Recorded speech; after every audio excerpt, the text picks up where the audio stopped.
महाराष्ट्राला सुन्न करणारी घटना आज घडली आहे. उपमुख्यमंत्री अजित पवार यांचं विमान अपघातामध्ये निधन झाले.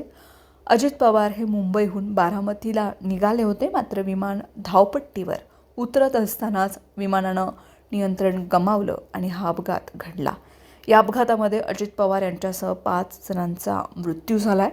अजित पवार यांच्या निधनामुळे संपूर्ण महाराष्ट्र शोकसागरात बुडाला आहे.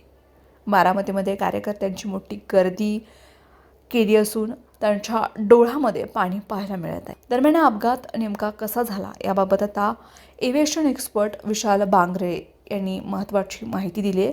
ज्या विमानाचा अपघात झाला ते विमान बॉम्बार्डियरचं लिअरजेट कंपनीचं विमान होतं. यापूर्वीही अनेकदा या विमानामधून अजितदादांनी प्रवास केला होता. जे काही मेट्रोलॉजीमधून माहिती मिळाली त्यानुसार विजिबिलिटी कमी असल्याचं सांगण्यात येत आहे.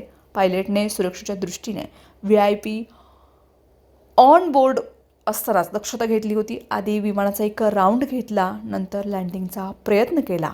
पायलटने मेडे कॉल देखील दिला होता. परिस्थिती नियंत्रणाबाहेर जाते तेव्हाच पायलट हा मेडे कॉल देतो. पायलटला त्यावेळी ज्या गोष्टी योग्य वाटल्या ते त्यांनी केल्या.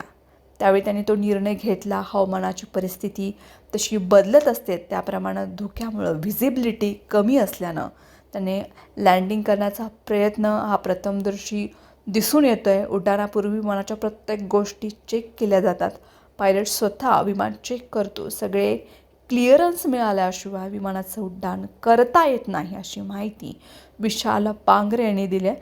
दरम्यान जर व्हिजिबिलिटी स्पष्ट असती तर कदाचित हा अपघात टळला असता, अशा आता या अपघातानंतर तज्ज्ञांमध्ये चर्चा सुरू आहे.